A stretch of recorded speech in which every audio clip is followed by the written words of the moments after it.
Nas quartas-feiras temos estudado Salmos. Vamos continuar até quando não estudarmos mais Salmos. Vamos estudar o versículo. Não fala capítulo, né? De Salmos. O Salmo de número 14.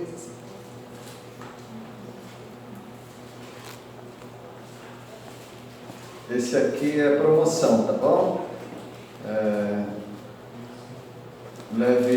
Compre um e leve dois. Porque ao estudar o Salmo 14, você está estudando um outro também. Qual é o outro? É o 53. A única diferença entre um e outro, você não vai conseguir descobrir, nem eu, lendo aqui em português.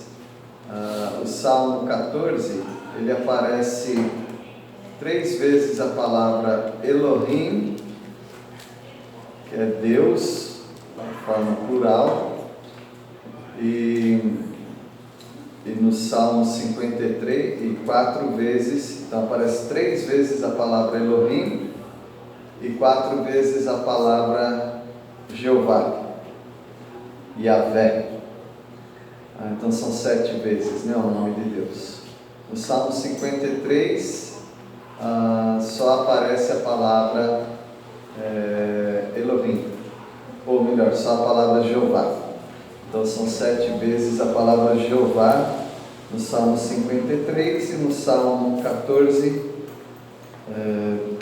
3 e 4 vezes. Então é a única diferença, mas é uma diferença que nós não conseguimos pegar aqui na nossa Bíblia em português. Mas o demais o Salmo é igualzinho.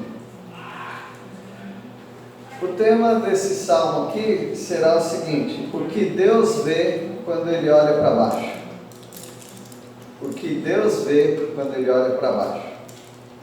Lá onde nós moramos, quando a gente olha para baixo nesses dias, para baixo, para os lados, para cima, está na jura.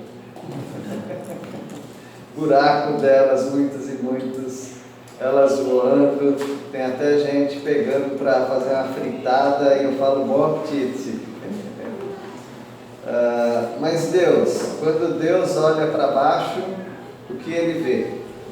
Então Ele vê tolos arrogantes, Ele vê pecadores desviados da verdade, e Ele vê pessoas que precisam ser salvas.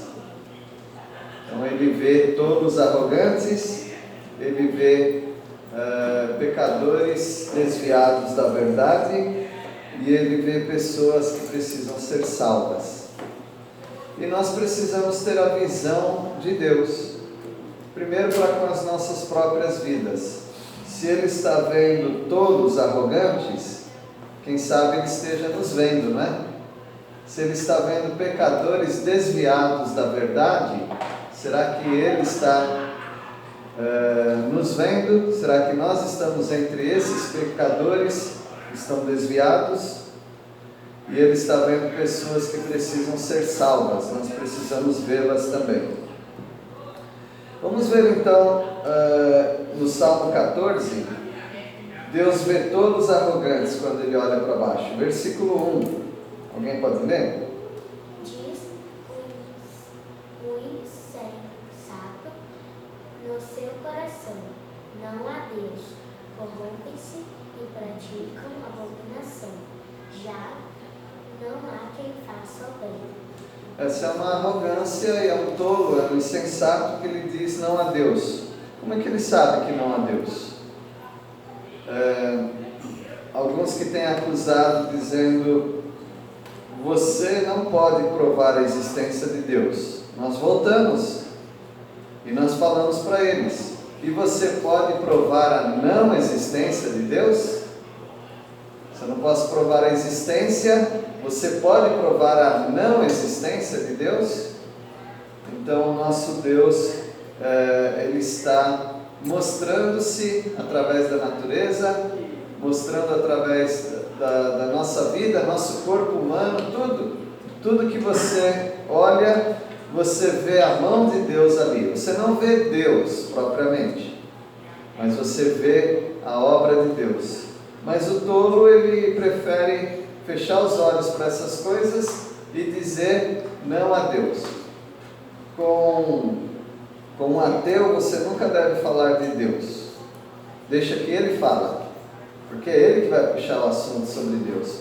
Com um ateu, você tem que falar sobre moralidade. Ele não gosta desse assunto, porque ele acha que tudo é fruto da evolução, tudo é fruto do acaso. E quando você pergunta, então, será que você pode matar alguém? Ele fala, não, por quê? Matar alguém? Não posso. Por que você não pode matar alguém? Não existe Deus. Existe algo dentro de você que você não sabe explicar, se chama moralidade. Você é uma pessoa moral, você é uma pessoa ética, e a evolução não explica isso. Então eles têm muita dificuldade nesse assunto moralidade, mas ele diz a plenos pulmões, não há Deus. E Deus está dizendo que eles estão se corrompendo. No versículo 2 agora, alguém pode ler? O Senhor pôs desde os céus para os filhos dos homens, para ver se havia algum que tivesse entendimento e buscasse a Deus. Então, quando Deus olha para baixo, ele vê tolos arrogantes. Tolo por quê? Primeiro porque ele fala consigo mesmo.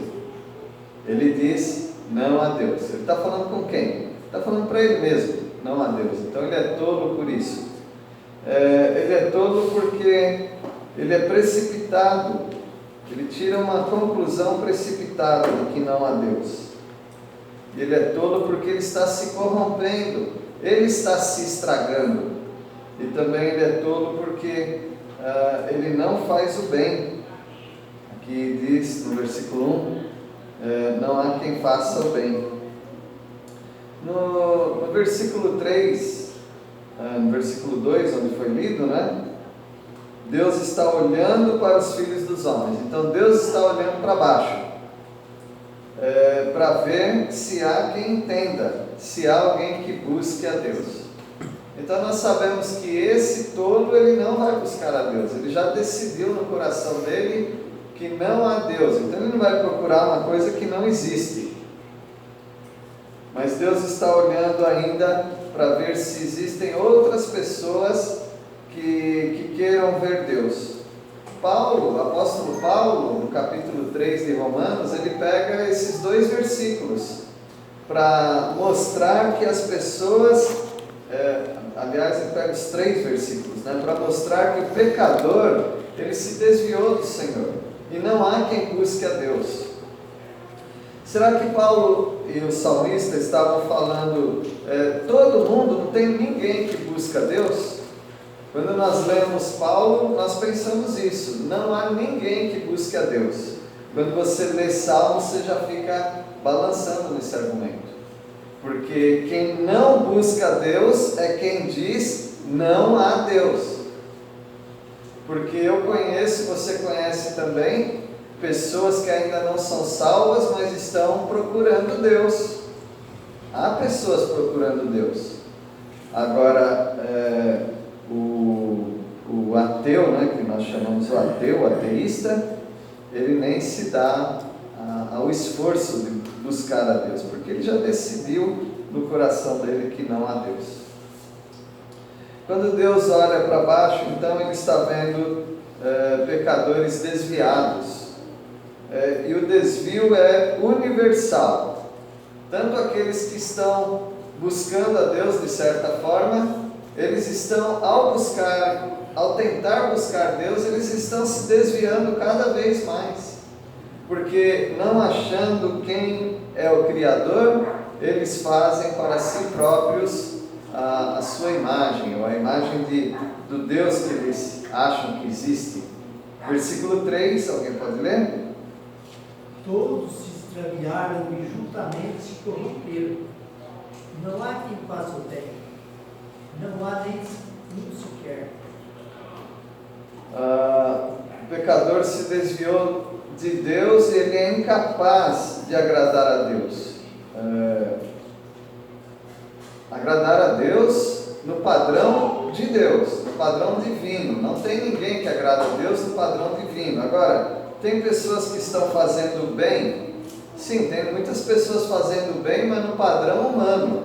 No padrão humano tem alguns fazendo bem, mas no padrão divino, que é acima de todos os argumentos, todos os padrões, então nós não encontramos pessoas assim. Só pessoas transformadas pelo Senhor é que conseguem fazer a vontade de Deus. Fora isso, as pessoas não conseguem. E são pecadores desviados de Deus e são raivosos.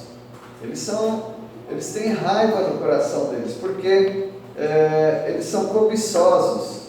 E eu acredito, eu já li isso, já vi isso na minha própria vida e também na vida de outras pessoas. A cobiça está muito ligada à raiva. Já pararam para pensar nisso? A cobiça está muito ligada à raiva, porque é uma série de coisas que acontecem no nosso coração. Eu quero uma coisa, não consigo, fico frustrado e fico com raiva. Então a cobiça, ela acaba gerando raiva. Veja o versículo 4. Acaso não entendem todos os obreiros da iniquidade? Devoram o meu povo como quem come pão, que não invocam o Senhor? Por que as nações queriam acabar com Israel? Aí você pode pensar, algum motivo religioso. Pode ser, mas é mais do que isso. É raiva, é inveja, é cobiça. Por que até hoje as nações têm ódio de Israel? Porque Israel prospera. Israel prospera muito. Então eles têm um ódio da nação de Israel, eles têm cobiça, eles querem aquilo que é de Israel, e por isso então eles acabam desagradando o próprio Deus. Então o texto diz que os obreiros da iniquidade, são os pecadores, né? O que eles não entendem? Eles tentam devorar o povo de Deus como quem come pão, ou seja, coisa mais fácil para os inimigos de Israel é ter um coração de ódio, de querer matar o povo de Israel. Mas o que eles não sabem, que eles não entendem, é que eles não invocam o Senhor. Eles não estão invocando o Senhor, estão longe de Deus e por isso são pecadores desviados da verdade.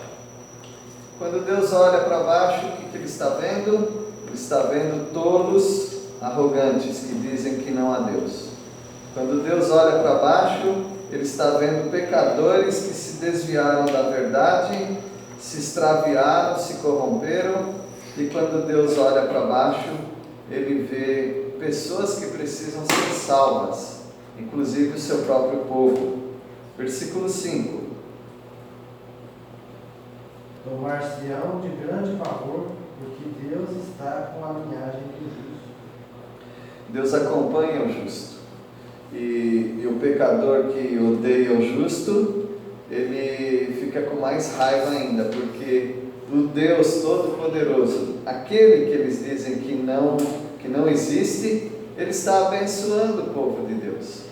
Essa é uma realidade da nação de Israel e talvez seja uma realidade também para o povo de Deus hoje.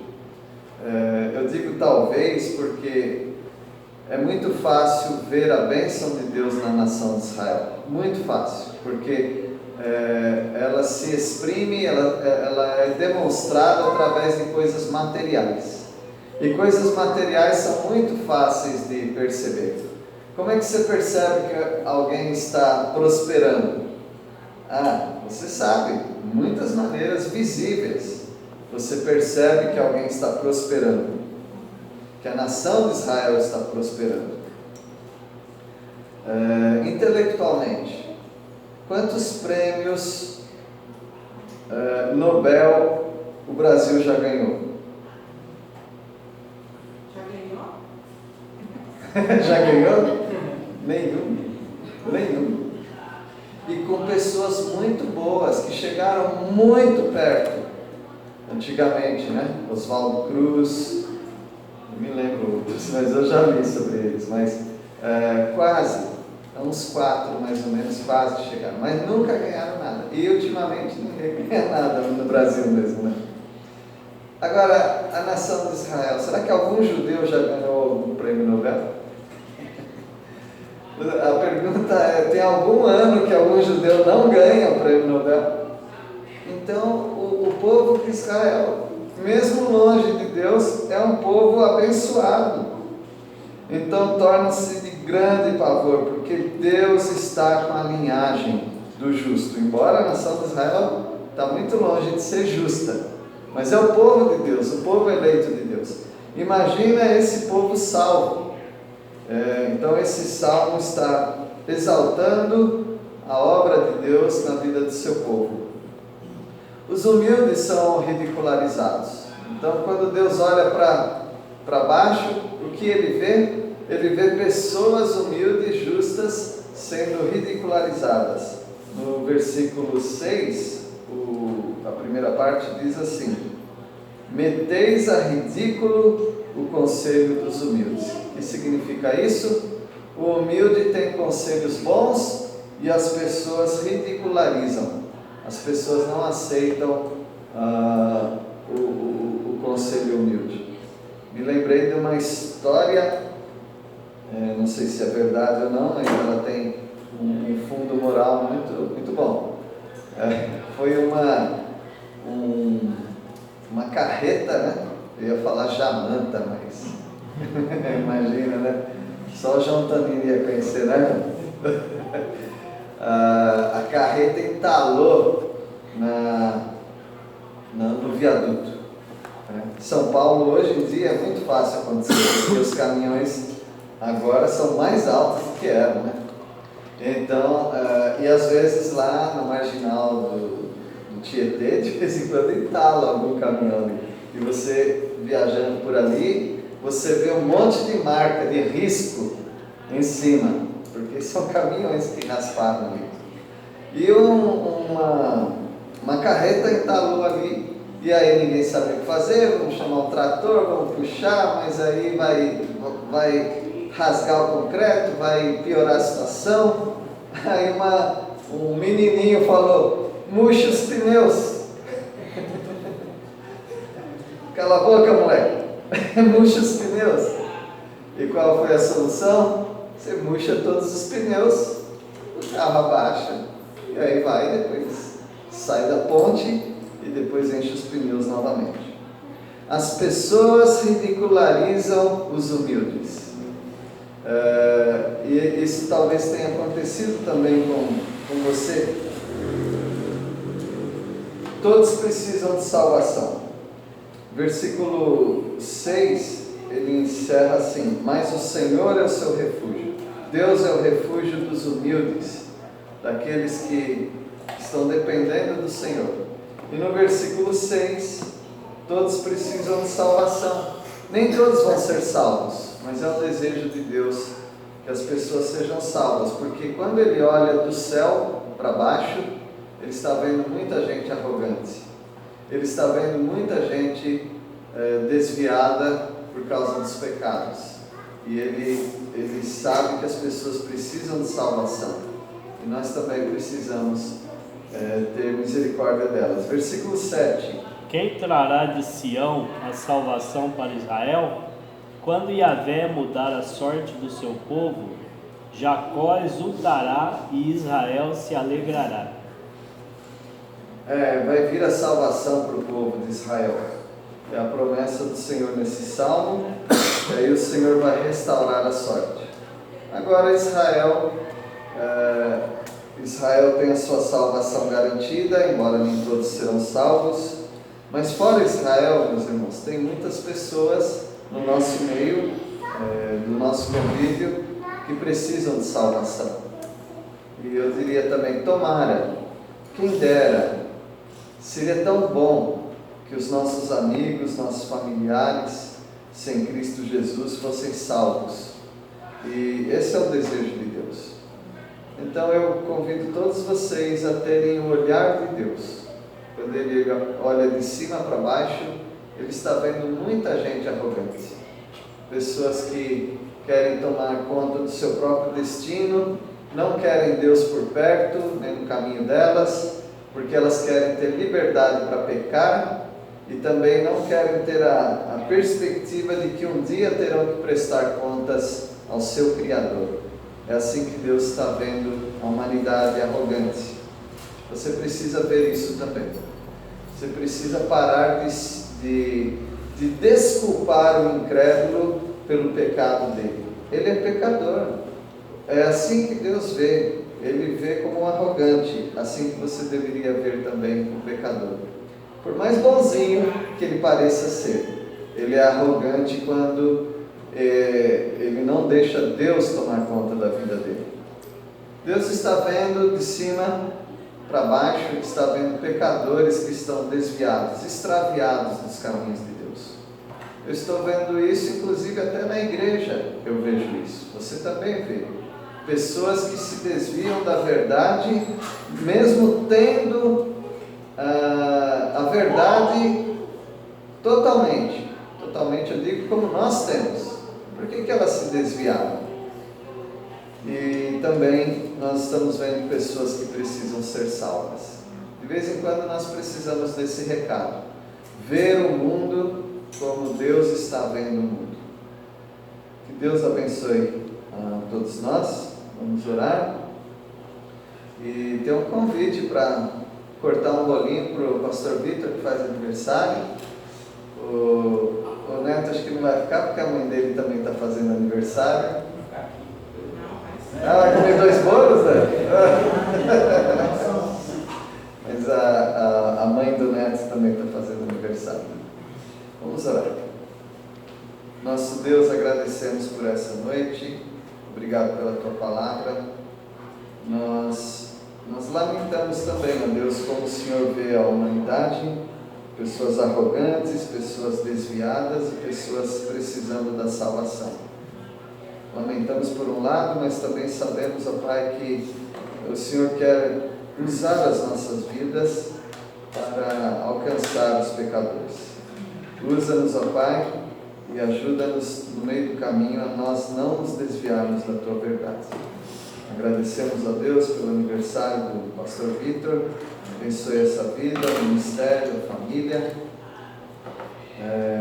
Também pedimos pela Dona Ivani, que o Senhor abençoe a vida dela, ajudando a compreender a verdade da Tua palavra, ela que já ouviu algumas vezes, e várias vezes. Pedimos ao Pai que ela faça uma entrega ao Senhor. Nós oramos em nome de Jesus. Amém.